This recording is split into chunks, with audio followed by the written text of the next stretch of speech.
اعوذ باللہ من الشیطان الرجیم بسم اللہ الرحمن الرحیم ان اللہ وملائکتہ یصلون علی النبی یا ایہا الذین آمنوا صلوا علیہ وسلموا تسلیما اللہم صلی علی سیدنا و نبینا و شفیعنا و مولانا محمد وعلی آل محمد وبارک وسلم۔ محترم خواتین و حضرات، السلام علیکم۔ پورے پاکستان کو، پورے عالم اسلام کو عید الاضحیٰ کی دلی مبارکباد۔ آج کا دن مسلمانوں کی تاریخ کا بہت اہم دن۔ عید الاضحیٰ کا آغاز کیسے ہوا یا عیدوں کا آغاز کیسے ہوا، اس پر بھی ہم بات کروائیں گے۔ خواتین و حضرات، یہ فیضان نظر تھا یا کہ مکتب کی کرامت تھی؟ سکھائے کس نے اسماعیل کو آداب فرزندی؟ اقبال فرماتے ہیں، اس پر بھی بات کریں گے کہ ابراہیم علیہ السلام نے وہ کون سا خواب دیکھا تھا، وہ خواب کیا تھا، فلسفہ قربانی کیا ہے، اللہ تعالیٰ جو چھری چلوا رہا ہے یہ کس پہ چھری چلوا رہا ہے؟ محض ایک جانور پر یا اپنی خواہشات پر؟ وہ خواہشات جو ہمیں اللہ سے جڑنے نہیں دیتی۔ تو میرے اور اللہ کے درمیان جو بھی ہوگا اسے میں ہٹا دوں گا۔ ان صلاتی و نسکی و محیایا و مماتی للہ رب العالمین۔ اے اللہ، میری عبادتیں، میری قربانیاں، میری زندگی، میری موت سب اللہ کے لیے ہے۔ سرکار دو عالم صلی اللہ علیہ وآلہ وسلم کی محفل ہے۔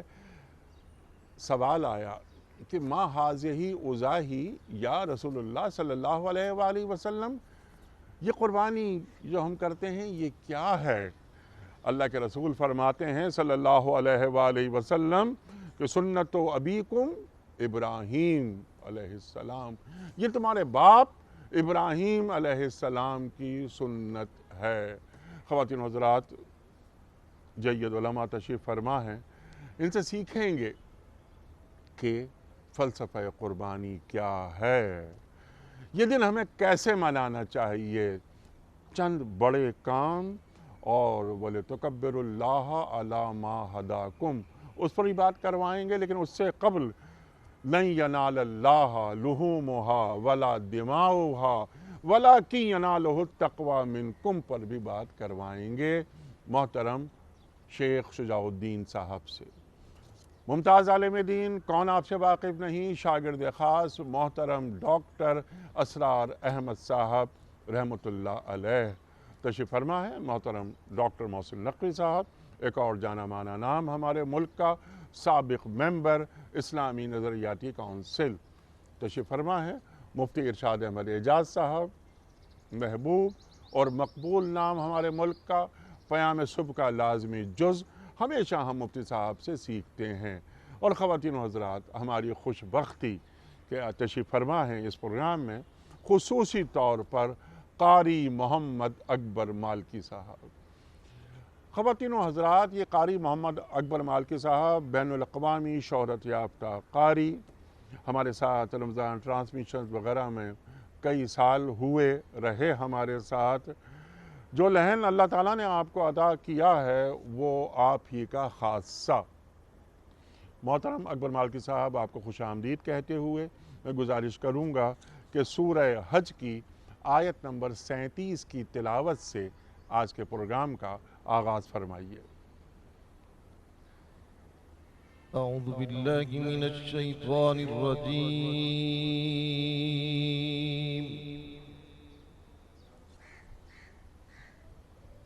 بسم اللہ الرحمن الرحیم۔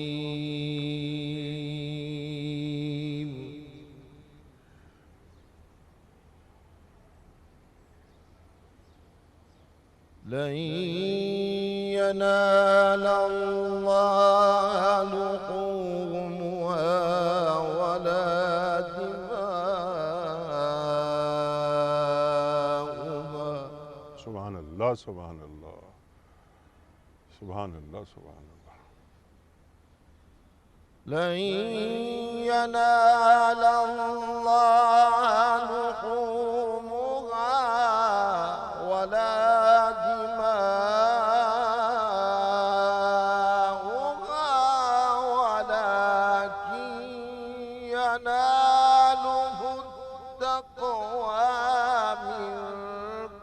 سبحان اللہ سبحان اللہ سبحان كذلك سخرها لكم لتكبروا الله على ما هداكم اللہ اکبر اللہ اکبر وبشر المحسنين سبحان اللہ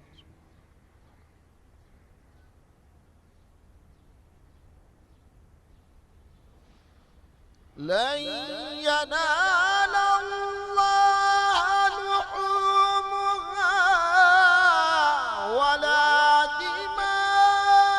دماؤها ولكن يناله التقوى منكم كذلك سخرها لكم سبحان اللہ سبحان اللہ سبحان اللہ سبحان اللہ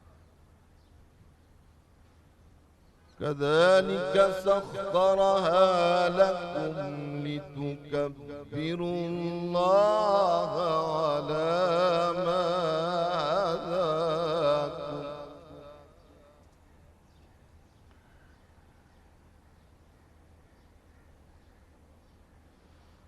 ولكن يناله التقوى منكم كذلك سخرها لكم لتكبروا الله على ما هداكم وبشر المحسنين اللہ اکبر اللہ اکبر اللہ اکبر سبحان اللہ سبحان لن ينال الله لحومها ولا دماؤها ولكن يناله التقوى منكم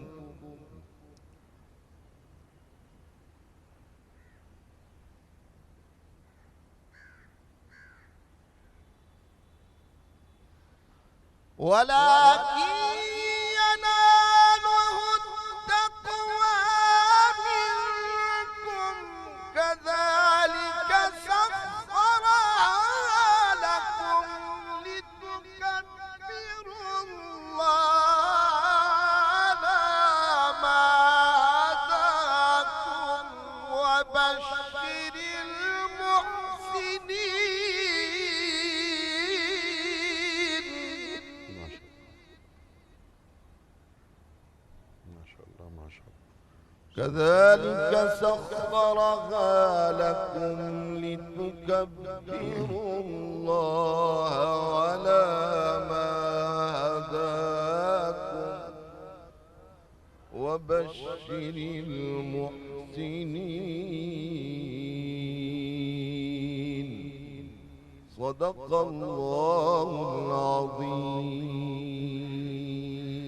جزاک اللہ قاری اکبر مالکی صاحب ماشاءاللہ سورہ حج اور آیت نمبر ہے 37 نہ ان کے گوشت اللہ کو پہنچتے ہیں نہ خون مگر اسے تمہارا تقوی پہنچتا ہے اس نے ان کو تمہارے لیے اس طرح مسخر کیا ہے تاکہ اس کی بخشی ہوئی ہدایت پر تم اس کی تکبیر کرو اور اے نبی صلی اللہ علیہ وآلہ وسلم بشارت دے دیجئے نیکوکار لوگوں کو صدق اللہ العظیم شیخ صاحب عطا فرمائیے کیا فلسفہ ہے قربانی کا یہ جو عید الاضحیٰ پوری امت منا رہی ہے یہ کیوں مناتی ہے ابراہیم علیہ السلام کون تھے اسماعیل علیہ السلام کون تھے ارشاد جزاک اللہ خیر انیس صاحب بسم اللہ الرحمن الرحیم اللہم صلی وسلم علی نبینا محمد اللہ رب العالمین کے فضل و کرم سے آج ہم عید الاضحیٰ کا دن منا رہے ہیں سب سے پہلے اللہ تعالیٰ کا شکر بجا لانا واجب ہے اور ہمارا دین فطرت ہے اور فطری جذبات کا ہمارے دین نے لحاظ رکھا ہے انہیں کچلا نہیں ہے چینلائز کیا ہے صحیح رخ پر ان کو ڈھالا ہے انسانی فطرت میں کہ خوشی منانا چاہتا ہے، خوشی میں دوسروں کو شریک کرنا چاہتا ہے، سیلیبریٹ کرنا چاہتا ہے، اور ہر قوم میں کوئی نہ کوئی تہوار کا موقع ہوا کرتا ہے۔ نبی مکرم صلی اللہ علیہ وآلہ وسلم تشریف لائے ہیں مدینہ شریف میں، تو آپ نے دیکھا وہاں بھی لوگ تہوار منایا کرتے تھے، تو اللہ کے نبی علیہ السلام نے بڑی شان کے ساتھ جملہ عطا فرمایا کہ لِكُلِّ قَوْمٍ عید وَهَذَا عِيدُنَا، ہر قوم کی عید ہوا کرتی، یہ ہماری عید ہے۔ اور یہ دو تہوار ہیں جو اللہ سبحانہ وتعالیٰ نے عید الفطر کے موقع پر، عید الاضحیٰ کے موقع پر ہمیں عطا فرمائے۔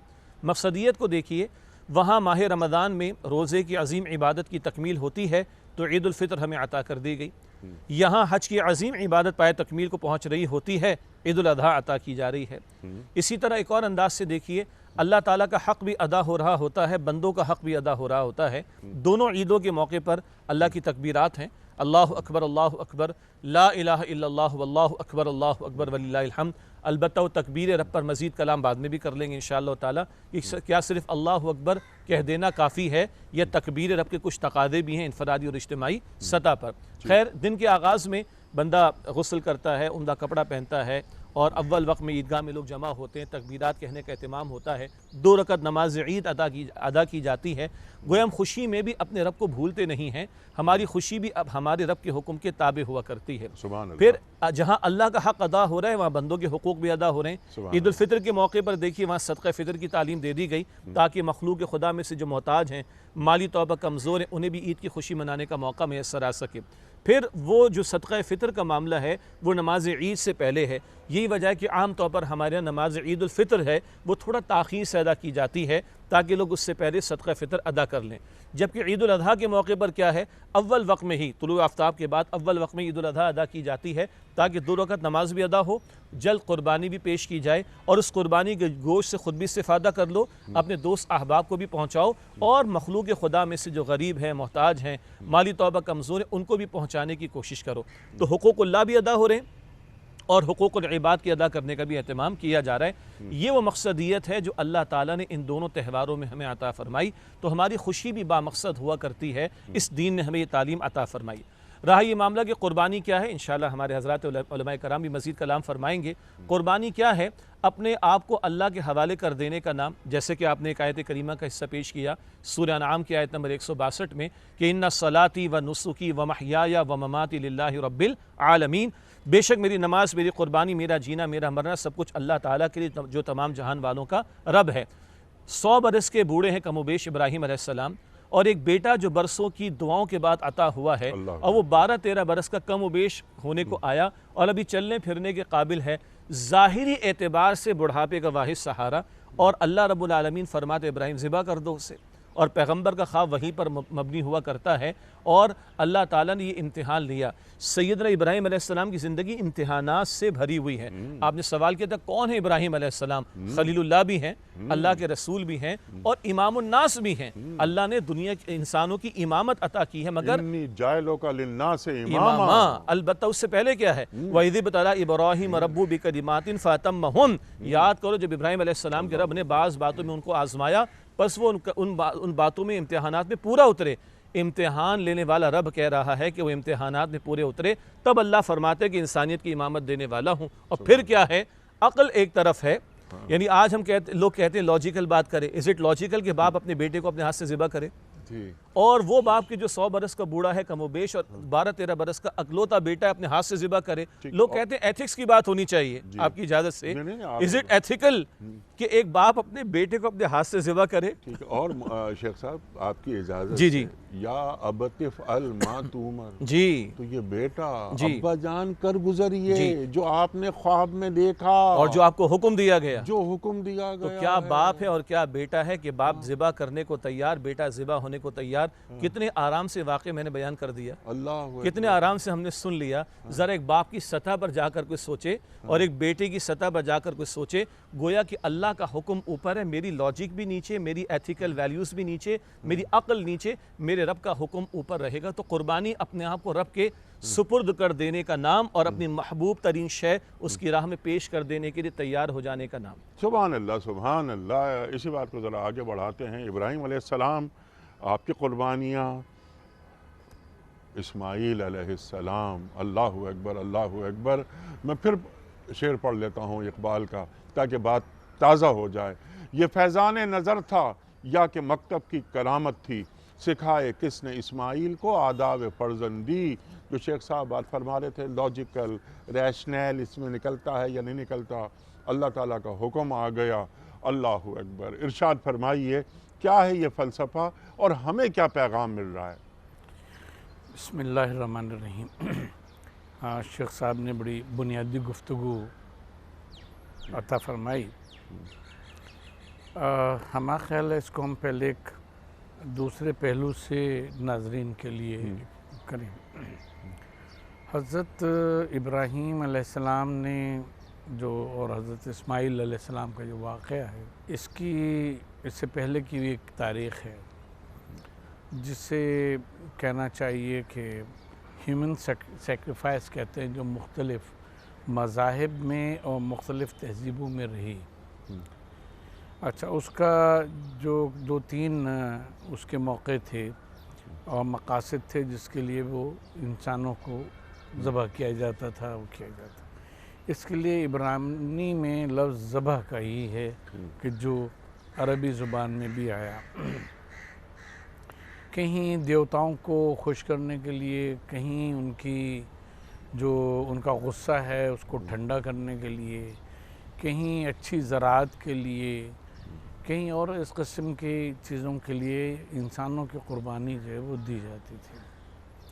اور زیادہ تر ہمیں تہذیبوں میں اور مذاہب میں یہ ملتا ہے کہ جو علاقے کا سب سے خوبصورت اور تنومند اور اچھا لڑکا ہوتا تھا، عموماً اس کی قربانی کر دیا کرتے تھے۔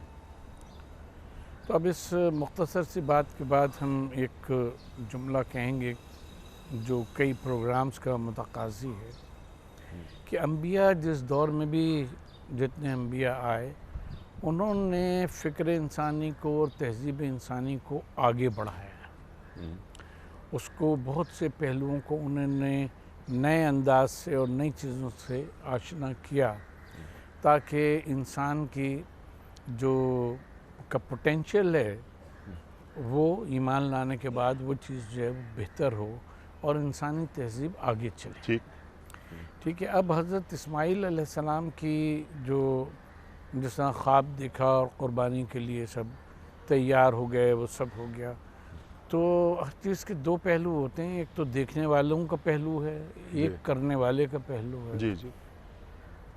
دیکھنے والے کا پہلو تو یہ ہے کہ وہ یہ کہہ رہے ہیں کہ ہم جس تہذیب میں زندہ ہیں اس کے مطابق ایک نوجوان کی قربانی ہونی چاہیے، اور ابراہیم جو ہیں وہ وہی کرنے جا رہے ہیں۔ اور کرنے والے کا پہلو یہ ہے کہ کرنے والا جس کو حکم دیا جا رہا ہے وہ بھی نبی، اور جس کو ذبح کا خواب میں حکم دیا جا رہا ہے وہ بھی نبی۔ تو اب یہاں یہ ہے کہ جو لفظ ہے اور جو ہمارے وہاں رائج ہوا وہ ایسے ہی نہیں رائج ہوا، یہ نہ اللہ کے غصے کو ٹھنڈا کرنے کے لیے کی جاتی ہے، یہ نہ اللہ تبارک و تعالیٰ کو کہ خوشنودی میں اس طرح سے اضافے کے لیے کی جاتی ہے کہ وہ ناراض بیٹھا ہوا ہے اس کو خوش کر رہے ہیں، نہ زراعت کی اور دیگر چیزوں کی مویشیوں کی تعداد کو بڑھانے کے لیے جاتی ہے، بلکہ یہ قربتاً الی اللہ، اللہ کی قربت حاصل کرنے کے لیے قربانی کی جاتی ہے۔ اور یہی چیز ہے کہ جس کا حضرت ابراہیم علیہ السلام کو حکم ہوا، اور وہاں یہ دیکھتا ہے انسان کے ایک رواج کے تحت ہے کہ ذبح کیا جاتا ہے، اس کو قربانی نہیں کہتے۔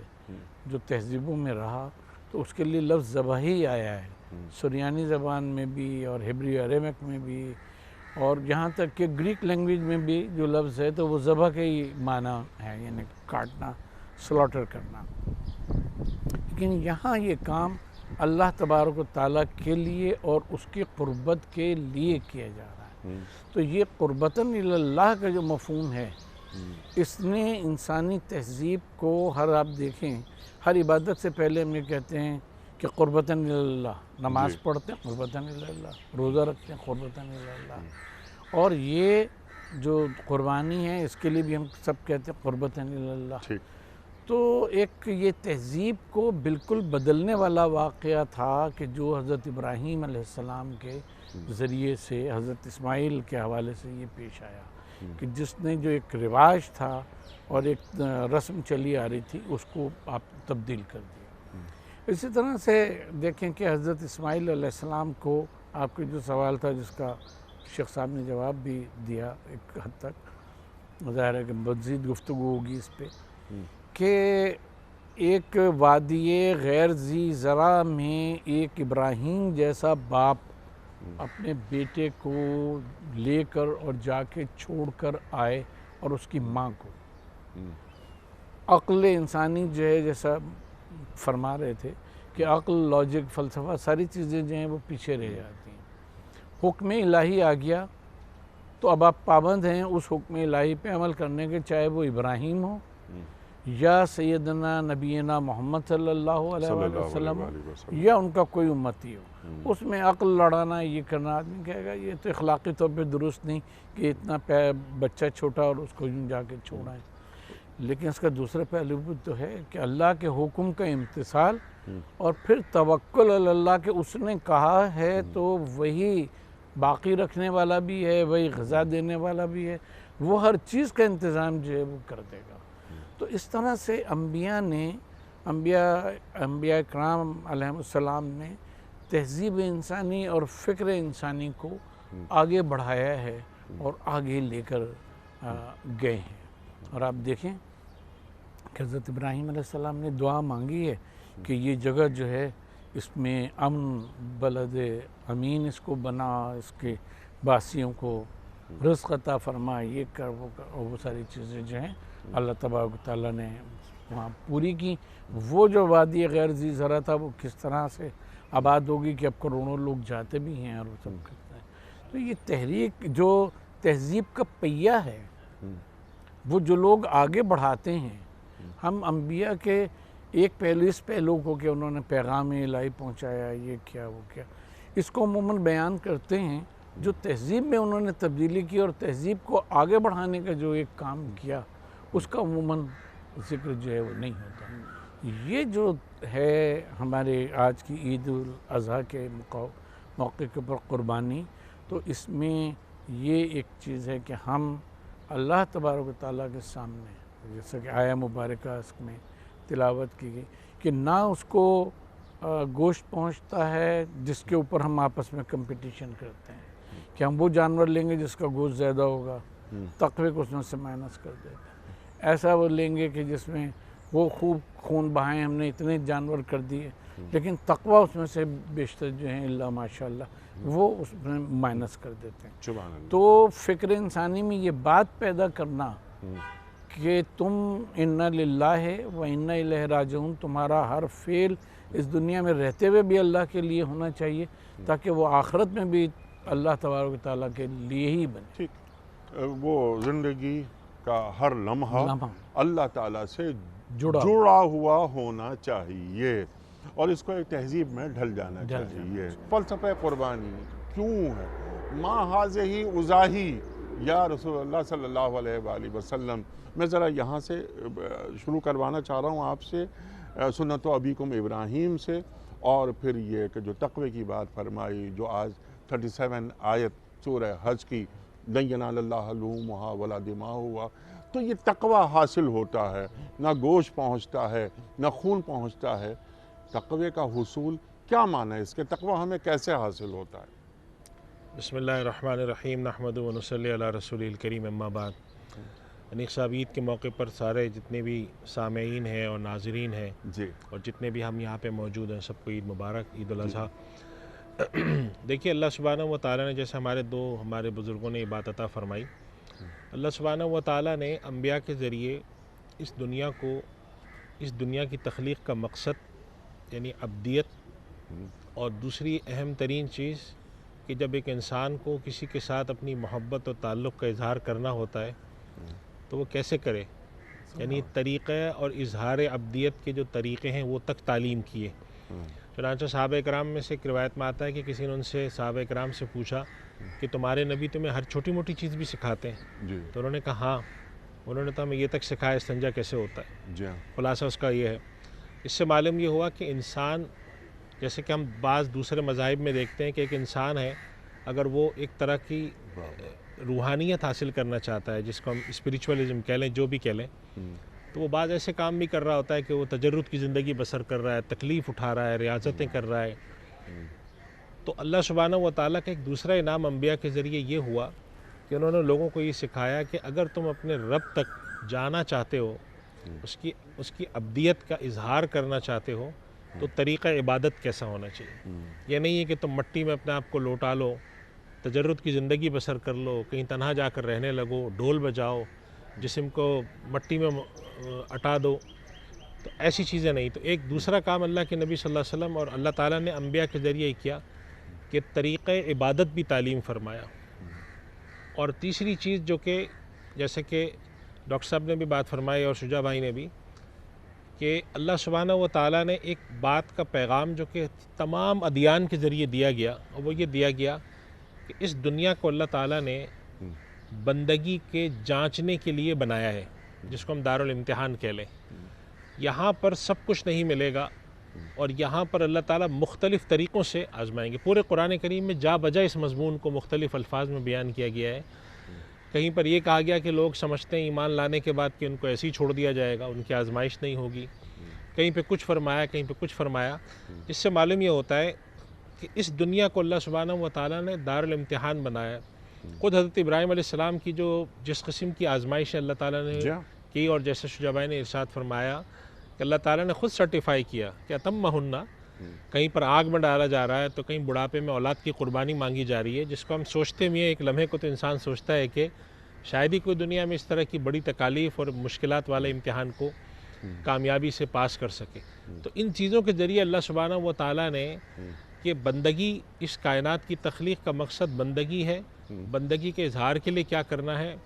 نمبر 3 دنیا دارالامتحان ہے، اور آخری چیز کہ جب اللہ تعالیٰ نے اس دنیا میں تمہیں رکھا ہے تو دنیا کی زیبائش اور آرائش کی بہت سی چیزیں تمہارے ساتھ جوڑی ہیں، ضرورتیں جوڑی ہیں، تمہیں کسی چیز میں مزہ آتا ہے، کوئی چیز تمہیں اچھی لگتی ہے، تو جب اللہ کے لیے جب تم اظہار ابدیت کرو گے، اس میں اللہ سبحانہ و تعالیٰ کو یہ تمام تمہاری خواہشات اور تمہاری چاہت کی چیزوں سے ہٹ کر کچھ اور چاہیے، سبحان اللہ، اور وہ ہے تقوی، تعلق مع اللہ، کہ تم یہ کیا کر رہے ہو۔ چنانچہ اللہ کے نبی صلی اللہ علیہ وسلم کی تعلیم خود قرآن کریم میں سورۃ التوبہ کا جو واقعہ ہے کہ ایک بالکل ہی دیہاتی صحابی اللہ کے نبی صلی اللہ علیہ وسلم کی خدمت میں 2-4 کلو کھجور لے کر آئے تھے کسی جہاد کے موقع پر کہ میری طرف سے یا رسول اللہ آپ قبول فرما لیجئے۔ تو منافقین نے جس کا مذاق اڑایا تھا اور کہا تھا کہ یہ دیکھو اتنے سے مٹھی بھر کھجوروں سے بھی جہاد لڑا جا سکتا ہے۔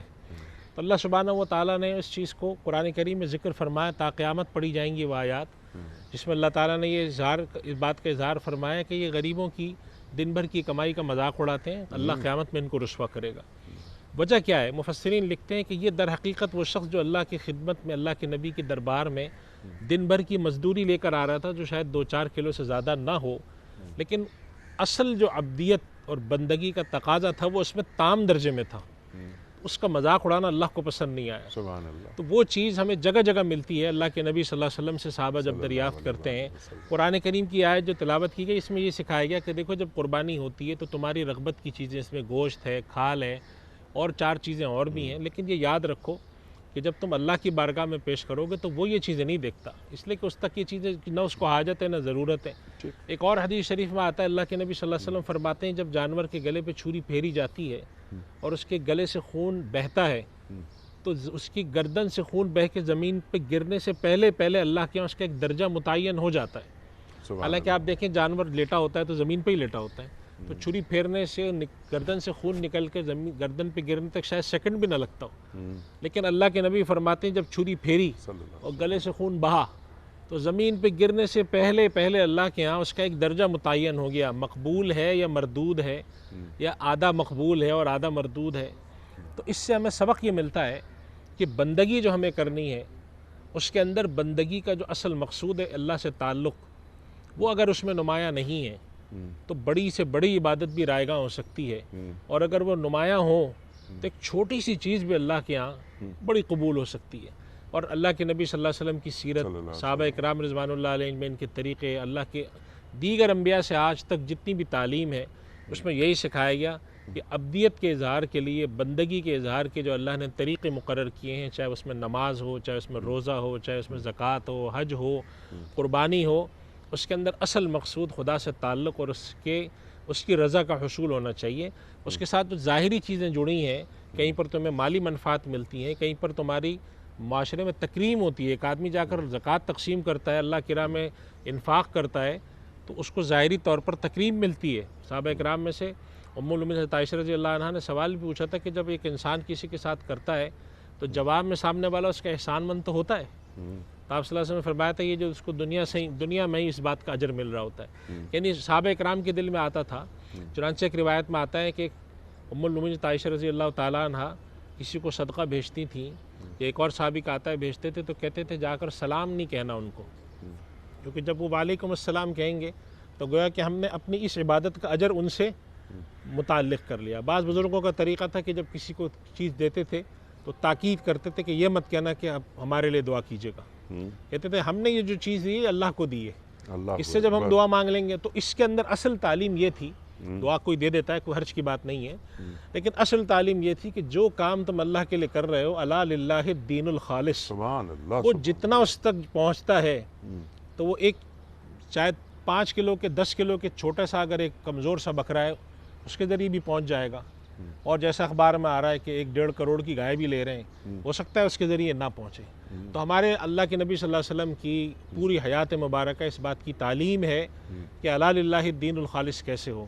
یہ بھی آیت دراصل الا للہ الدین الخالص کی ایک تفسیر ہے کہ بھائی اللہ تک تم جب قربانی کر کے چھری پھیر رہے ہو، نہ کھال نے جانا ہے، نہ ہڈی نے جانا ہے، نہ گوشت نے جانا ہے، یہ ساری چیزیں تمہارے کام آنی ہیں۔ اللہ تو یہ دیکھے گا کہ تم اس کے پاس لے کر کیا آئے ہو، تمہارے دل میں اس کے لیے کیا ہے۔ اگر وہ دل کی چیز لے آتے ہو تو اس کائنات کی تخلیق کا مقصد ابدیت ادا ہوا۔ تو جب ہم قربانی کر رہے ہیں تو ایک ظاہری طور پر اللہ سے ابدیت کا اظہار اس طریقے سے کرنے کی کوشش کر رہے ہیں جیسے حضرت ابراہیم علیہ السلام نے کیا۔ صحابہ کرام نے یہی پوچھا کہ یا رسول اللہ یہ کیا ہے، ما ہذہ الاضاحی، یہ کیا ہے قربانی؟ تو جیسے ڈاکٹر صاحب نے بات فرمائی کہ لوگ تو پتہ نہیں کیا کچھ کرتے تھے، تو اللہ کے نبی صلی اللہ علیہ وسلم نے فرمایا کہ تمہارے دادا حضرت ابراہیم علیہ السلام کا اللہ کی بارگاہ میں عبادت کا ایک طریقہ ہے، سنت ابیکم ابراہیم۔ تو انہوں نے پھر عرض کیا صحابہ نے کہ ہمیں اس میں کیا ملتا ہے؟ تو علیہ السلام سے تفصیل بیان فرمائی کہ اس میں ہر بال کے بدلے میں ایک نیکی ملتی ہے۔ تو اس سے معلوم یہ ہوا کہ حضرت ابراہیم علیہ السلام نے اللہ کی بندگی کا ایک منہج مقرر فرمایا جو اصلاً ان سے اولاد کی شکل میں مانگا گیا، مگر جب انہوں نے کر دیا پورا تو اللہ تعالیٰ فرماتے ہیں وَفَدَيْنَاهُ بِذِبْحٍ عَظِيمٍ وَتَرَكْنَا عَلَيْهِ فِي الْآخِرِينَ۔ پوری آیات ہیں جب آپ پڑھتے ہیں تو اندازہ ہوتا ہے وَاتَّخَذَ اللَّهُ إِبْرَاهِيمَ خَلِيلًا کہ اللہ کتنی محبت سے، کتنے چاہت سے اور کتنی لگاؤ کے ساتھ حضرت ابراہیم علیہ السلام کے اس عمل کا ذکر فرماتے ہیں اتمہن کے تحت ہم نے ان کو آزمایا، یہ کامیاب ہوئے، وَتَرَكْنَا عَلَيْهِ فِي الْآخِرِينَ۔ تو پھر اب رہتی دنیا تک اللہ نے انہی کے طریق، ان کی سنت، ان کا دین، ان کی ملت کو ہی باقی رکھا ہے، اور تا قیامت ان کے علاوہ کوئی ملت بھی نہیں آنی اب۔ تو اللہ سبحانہ و تعالیٰ کے اس عمل کو پسند آیا اور امام للناس بنایا گیا اور لوگوں کو حکم دیا گیا کہ ان کی اتباع کرو۔ تو جب اتباع کریں تو اس کا مطلب یہ ہوا کہ اللہ تک پہنچنے کے جو طریقے آپ نے اختیار کرنے ہیں وہ ان انبیاء کرام کی ملت اور سنت میں اب منحصر ہیں، اس سے باہر کچھ نہیں ہے۔ البتہ جب آپ کوئی عمل ظاہری طور پہ انبیاء کی اتباع کا بھی کریں تو ظاہراً اتباع میں اللہ کو مقصود ہے نیت کا صحیح ہونا۔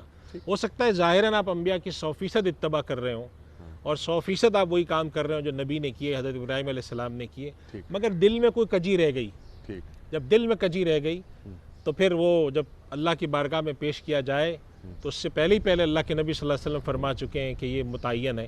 اور یہ صرف قربانی کے ساتھ، مفسرین نے، محدثین نے لکھا ہے کہ معاملہ صرف قربانی کے ساتھ ہی نہیں ہے، بلکہ ایک روایت میں آتا ہے کہ جب کوئی شخص نماز پڑھتا ہے فرشتہ ساتھ ہوتا ہے، اگر وہ نماز پوری کر لے تو ٹھیک ہے، ورنہ وہ اس کے منہ پہ مار دیتا ہے کہ تم کیا اللہ کے پاس گھٹیا واہیات سی چیز لے کر آئے ہو۔ تو اللہ تعالیٰ کی کرم کا بڑا کرم ہے اور بڑی نوازش ہے کہ وہ چھوٹی موٹی ٹوٹی پھوٹی چیزیں قبول فرماتا ہے، لیکن وہ دیکھتا یہی ہے کہ اندر کیا ہے۔ اللہ تعالیٰ فرماتے ہیں کہ اللہ کے نبی فرماتے ہیں صلی اللہ علیہ وسلم کہ اللہ تعالیٰ تمہارے ظاہر کو، تمہاری چہروں کو نہیں دیکھتا، یہاں دیکھتا ہے۔ اگر یہ صحیح ہے تو ٹوٹی پھوٹی چیزیں بھی قبول کرتا ہے۔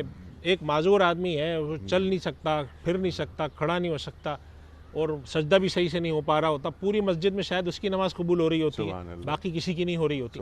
تو اصل جو تعلیم ہے انبیاء کی وہ یہ ہے کہ کوئی کام بھی اللہ کی رضا کے لیے کیا جائے اس کے اندر اس کی خوشنودی، اس سے تعلق، یہاں تقوی سے مراد نا خدا سے وہ تعلق ظاہر کرنا ہے جس کے اندر بندگی ظاہر ہو، سبحان اللہ، عبدیت ظاہر ہو. سبحان اور اللہ کے نبی صلی اللہ علیہ وسلم کا جو کمال ہے جس کی وجہ سے ہم اللہ کے نبی صلی اللہ علیہ وسلم کے لیے ہم جب درود پڑھتے ہیں اور تشہد پڑھتے ہیں تو پہلے ہم گواہی آپ کی عبدیت کی دیتے ہیں، اشہد ان محمدن عبدہ و رسولہ. اور عبدیت میں کمال اللہ کے نبی صلی اللہ علیہ وسلم کا ہے. انبیاء کرام سب سے کامل عبد ہوتے ہیں، پھر دوسرے ہوتے ہیں، اور پھر ایک وقت ایسا بھی آ جاتا ہے کہ ایک آدمی بندگی کی سب سے نکل کر حیوانات سے بدتر ہوتا ہے. اللہ میں محفوظ رکھے جو اپنے رب کی شناسائی سے محروم ہو وہ حیوانات سے بدتر ہے، جس کے بارے میں فرمایا گیا قرآن کریم میں کہ یہ اولئک کالانعام بل ہم اضل، گمراہ ہیں، بالکل سمجھتے نہیں. اللہ کا بڑا شکر ہے کہ اللہ تعالیٰ ہم سب کے نسلوں کے بھی ایمان کی حفاظت کرے. کم سے کم ظاہری حد تک ہمارے اندر اللہ کی پہچان ہے، نبی صلی اللہ علیہ وسلم کی پہچان ہے، ہم ان کا نام لیتے ہیں. اب اصل بات ہے اندر بٹھائیں، اور اگر اندر بٹھائیں تو پھر وہی بات ہے جو ہم اپنے اس پروگرام کے ذریعے کہتے ہیں کہ جب اندر جاتا ہے تو باہر نظر بھی آنا چاہیے. سبحان اللہ، اگر اندر جا رہا ہے باہر نظر نہیں آ رہا تو جو کچھ اندر ہے جی اس میں کوئی تو کمی ہے. جی عمل بالارکان، اللہ اکبر. اب تعلق مع اللہ، تقوی، اس کا ایک لفظ بس دو الفاظ ہم لے لیتے ہیں، تعلق مع اللہ. بلکہ اسی آیت میں اللہ تعالیٰ فرما رہا ہے نا وَلِتُكَبِّرُوا اللَّهَ عَلَى مَا هَدَاكُمْ. صرف یہی نہیں کہ قربانی کر دی، نہ گوشت پہنچتا ہے، نہ خون پہنچتا ہے، تمہارا تقوی پہنچتا ہے. ایک سوال یہ بھی رکھتا ہوں آپ کے سامنے، ایک قربانی کرنے والے کو کیسے معلوم ہو کہ مجھے تقوی حاصل ہو گیا؟ اور اللہ کی کبریائی بیان کرو، اللہ کی بڑائی بیان کرو، اپنی مرضی سے نہیں، جیسی تم کو ہدایت کی گئی ہے. ارشاد. جی جزاک اللہ خیراً. بہت سارے نکات آپ کے اس سوال میں شامل ہو گئے، اور مفتی صاحب کی گفتگو، ڈاکٹر صاحب کی گفتگو کا تسلسلی ہے، تقوی کا ذکر بھی آ رہا ہے. مجھے خیال آ رہا ہے کہ جس واقعے کی طرف مفتی صاحب نے ارشاد فرمایا بلکہ اسی پر ہم کلام کر رہے ہیں، سورہ صافات میں وہ ذکر آتا ہے. وہاں پہ اللہ تعالیٰ نے لفظ استعمال فرمایا کہ فَلَمَّا أَسْلَمَا وَتَلَّهُ لِلْجَبِينِ. جب دونوں نے اسلام، لغوی ترجمہ کر رہے ہیں، جب دونوں نے اسلام کی روش اختیار کر لی اور پیشانی کے بل باپ نے بیٹے کو لٹا دیا، ابراہیم علیہ السلام نے اسماعیل علیہ السلام کو، اس پورے عمل کے لیے لفظ اسلام اللہ تعالیٰ اختیار کر رہا ہے. اور ابھی ملت کی بات آئی تھی تو اللہ تعالیٰ قرآن حکیم سورہ البقرہ میں آیت نمبر 131 میں فرماتا ہے ابراہیم علیہ السلام کے بارے میں، ان کی ملت کیا ہے؟ اذ قال لہ ربہ اسلم قال اسلمت لرب العالمین. جب ان کے رب نے فرمایا کہ اسلم، جھک جاؤ، تو عرض کرتے ہیں کہ اسلمت لرب العالمین، میں نے اپنے آپ کو جھکا دیا رب العالمین کے سامنے. کبھی تقاضا ہے، ڈاکٹر صاحب نے اشارہ فرما دیا کہ اپنی بیوی اور اپنے دودھ پیتے بچے کو بے آباد زمین میں چھوڑ آؤ تو چھوڑ آتے ہیں. کبھی حکم ہوتا ہے تو گھر بار کو چھوڑ کر ہجرت کے لیے نکل جاتے ہیں، اور کبھی امتحانات کی انتہا کا موقع آتا ہے تو بیٹے کو ذبح کرنے کو تیار ہو جاتے ہیں. حد یہ ہے کہ جب خانہ کعبہ کی تعمیر از سر نو ہو رہی ہے تو دونوں باپ بیٹا دعا بھی کرتے ہیں ربنا وجعلنا مسلمین لک، اے ہمارے رب ہم دونوں کو اپنا مسلم بنا دے. کیا ابراہیم علیہ السلام کی شان ہے، کیا اسماعیل علیہ السلام کی شان ہے، اور دعا ہو رہی کہ ہمیں مسلم بنا دے. اور آگے ہمارے لیے بھی دعا ہو رہی وَمِن ذُرِّيَّتِنَا أُمَّةً مُسْلِمَةً لَكَ، اور اے ہمارے رب ہماری اولاد میں بھی امت مسلمہ کو کھڑا کر. تو اسلام کیا ہے؟ اسلام آپ تقوی کہہ لیں، آپ اطاعت کہہ لیں، آپ لفظ مسلم ہو جانا کہہ لیں، آپ لفظ مومن ہو جانا کہہ لیں، یہ مختلف شیڈز ہیں ایک ہی بات کو بیان کرنے کے کہ رب کے ہو رہو اور رب کے حکم کے تابع ہو جاؤ. روزہ کیا ہے؟ روزہ اس بات کا نام ہے کہ تمہاری مرضی نہیں چلے گی، رب کی مرضی چلے گی. جب کہہ دیں کھانا پینا چھوڑ دو تو کھانا پینا چھوڑ دو. اس کھانے پینے میں کچھ نہیں رکھا، ہمارے حکم نے کہہ دیا کہ چھوڑ دو تو چھوڑ دیا جائے. افطار سے 10 منٹ پہلے بیٹھے ہو، ہمارا حکم کہتا ہے اب یہ تمہارے لیے حرام ہے تو یہ حرام ہے میرے لیے، اور 10 منٹ کے بعد افطار کا وقت ہو جاتا ہے تو رب کا حکم کہتا ہے اب حلال ہے اس کو کھا لو. حج کی ادائیگی حجاج کرام نے کی، اللہ تعالیٰ ان کا حج قبول فرمائے، ان کی دعاؤں میں ہمارا حصہ شامل فرمائے. عرفات کے میدان کی حاضری ہو گئی، غروب آفتاب ہو گیا میدان عرفات میں، مغرب کا وقت ہو گیا ہے، آج کہہ دیا گیا نماز چھوڑ دو. تو اصل عجیب جملہ ہے، نماز نہیں ہے، اصل رب کا حکم ہے قرآن کہتا ہے ان الصلاۃ کانت علی المؤمنین کتابا موقوتا، نماز ایمان والوں پر مقررہ اوقات میں فرض ہے۔ ارے بھائی غروب کا وقت ہو گیا تو مغرب کا وقت شروع ہو گیا، نہیں، آج چھوڑ دو مغرب، مزدلفہ میں جاؤ اور مغرب اور عشاء کو ملا کر ادا کرو، چاہے رات 12 بجے پہنچتے ہو یا رات کو 3 بجے پہنچتے ہو۔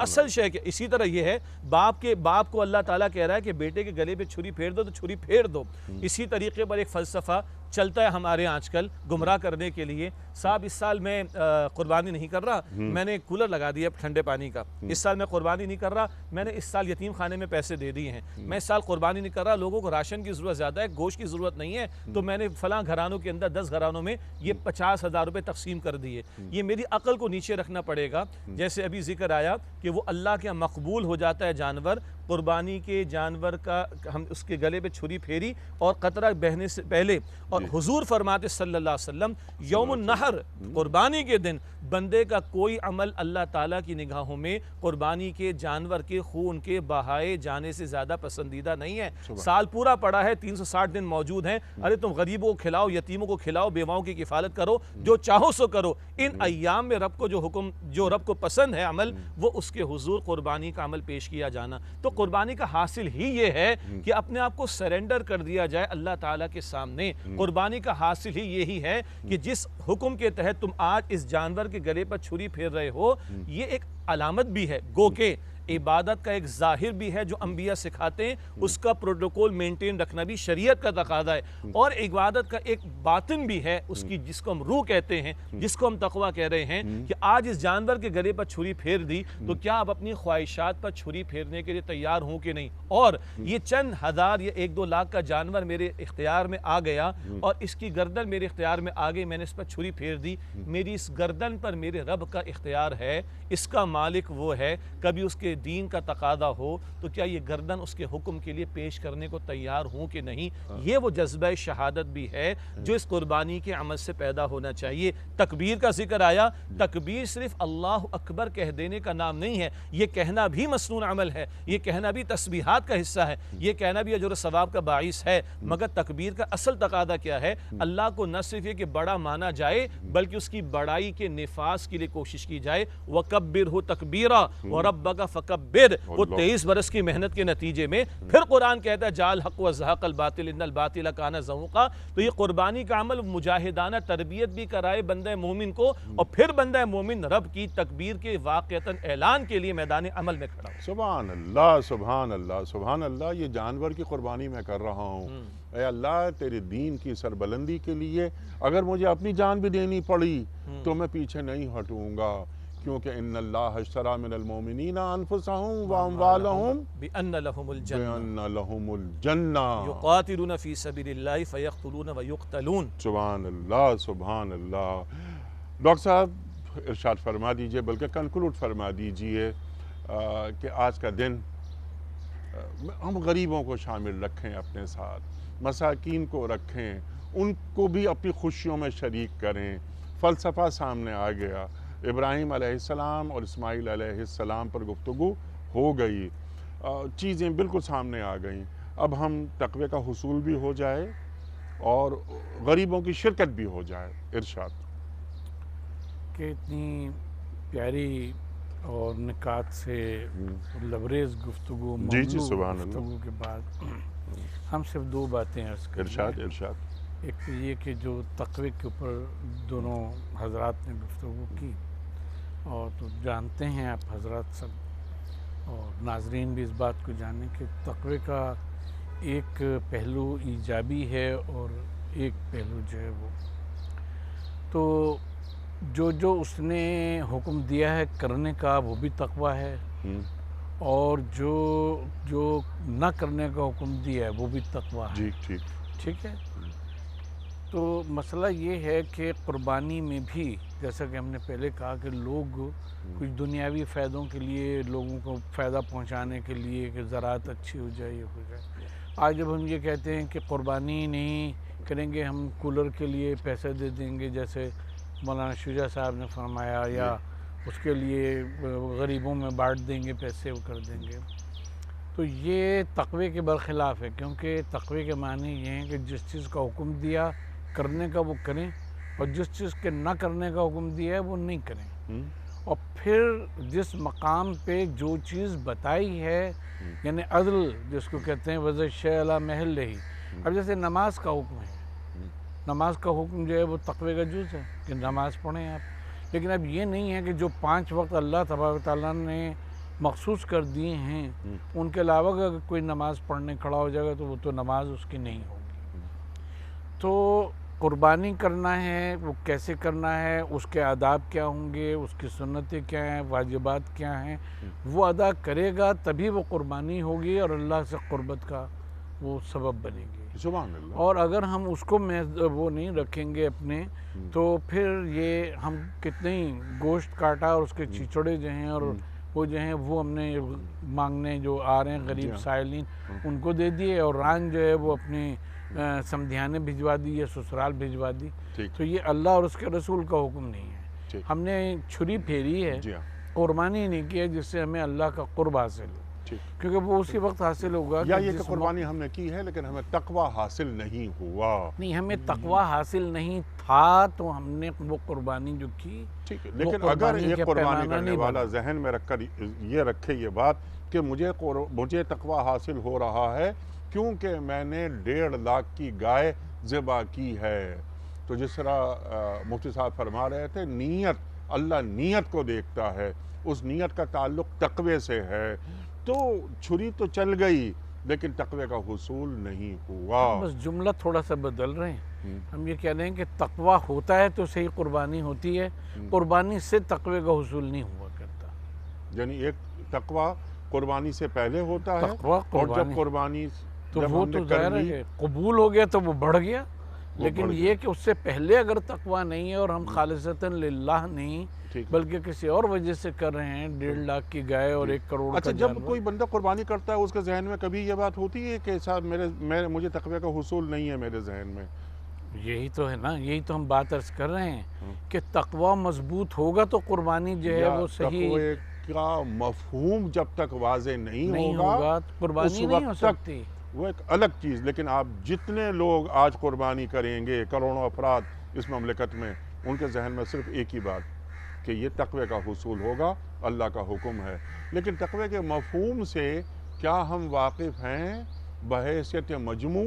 ایک سوال یہ بھی انشاءاللہ پھر کسی اور پروگرام میں. ایک جملہ عرض کر دینے دیے کہ یہ اسی صورت سے ہو رہا ہے جیسے ہم لوگ اللہ ماشاءاللہ روزے تو رکھتے ہیں جی، لیکن لعلکم تتقون کی منزل پہ نہیں وہاں بھی پہنچتے. تقوی آ گیا. ہم قربانی تو کر رہے ہوتے ہیں لیکن وہ لعلکم تتقون کی منزل میں یہاں پہ بھی نہیں اللہ پہنچتے. اکبر. اس لیے ہم یہ بات کہہ رہے ہیں کہ اس کا اس بات جو ہے وہ پہلے ہے قربانی سے، اور اسی کے اوپر نیت جو ہے وہ مبنی ہونی چاہیے. تقوی تو حاصل ہو ہی جائے گا. سبحان اللہ، حکم سبحان الہی پہ اللہ. عمل لیکن اس کا مفہوم کلیئر ہو کہ تعلق مع اللہ، جو تعلق مع اللہ کی جو بات ہوئی. جی. خواتین و حضرات، ایک بار پھر تمام حاضرین، تمام ناظرین، تمام سامعین کو عید الاضحیٰ کی دلی مبارکباد. اپنے میزبان انیق احمد کو اجازت دیجیے. خدا حافظ.